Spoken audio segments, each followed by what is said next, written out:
as grey was grey. The day that reason won over the hearts of the damned was #1 in the charts, and kids danced to the tune of Is This Really in My Name, a song penned by Bob Dylan early in his anti-everything 1960s that had been kept in a time capsule and dug up in the latter part of 2012 for the winner on the last Who Wants to Be the Last Who Wants to Be an Anyone winner. Curiously, sightings of Sasquatch were being reported, and indeed it became noticeable retrospectively on many famous images of disasters of the last century that the Sasquatch had indeed been there and played a significant role in some of the happenings. The grassy knoll at the Kennedy assassination, Sasquatch. Princess Diana's death, Sasquatch. The Turin Shrine was indeed found to be, instead the face of Jesus, that of a Sasquatch. Plane 1911, Sasquatch. The face on the surface of Mars, Sasquatch. Banksy, Sasquatch. In fact, the Sasquatch, known as many things in many places, was now said to be the ghost in the system. The thing that was making all the other things tick.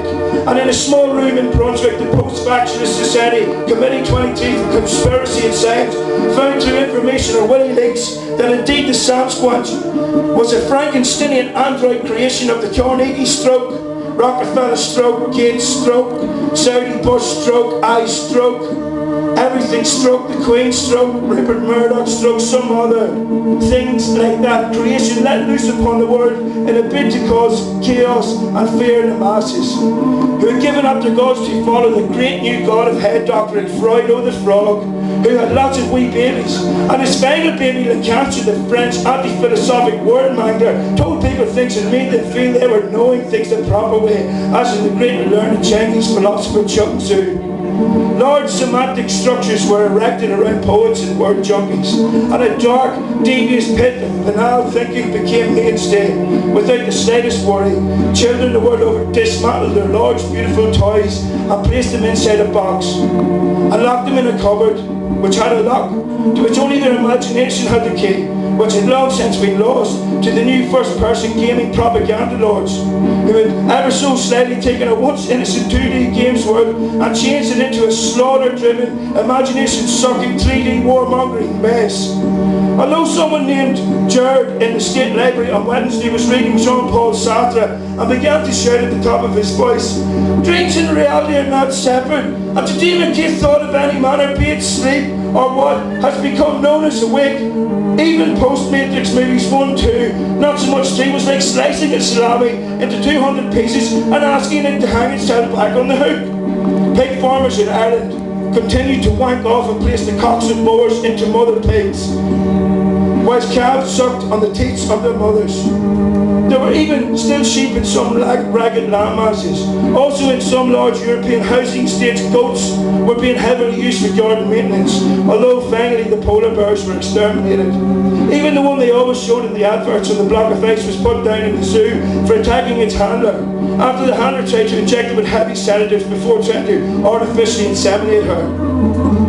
The truth, however, was people were becoming more and more aware, and they would say to each other, "Oh, I'm aware of my own contradictions, and I'm aware that you're making fun of me, and that's alright because I'm aware of my own awareness." And they would nod knowingly because of their awareness. And because of this particular type of hyper-awareness, it was made possible to begin the 300-year war, which when finished left only a few humanoid bot gods, 16 in total, each with absolute power over space and time and physical environment.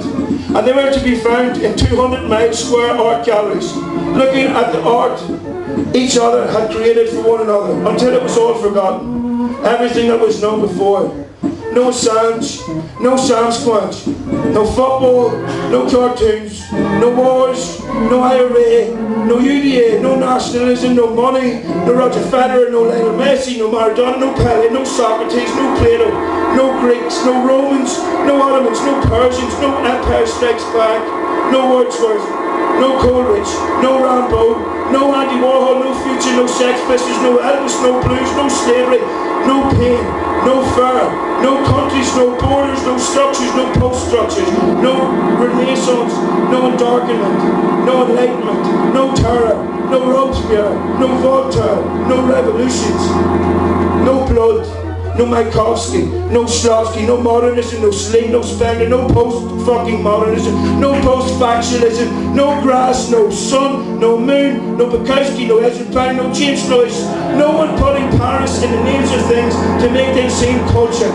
No dogmas, no Wales, no Ruby, no Nazis, no left, no right, nothing, not ever, no more Beckett, and no more saying nihilism and pointing fingers at the disgusted in it.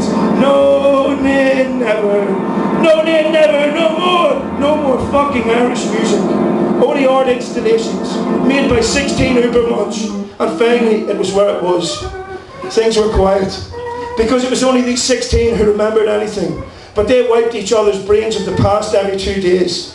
And that's what Mary told Margaret, who said to Julie over the fence, separating their houses in London last night. Thank you.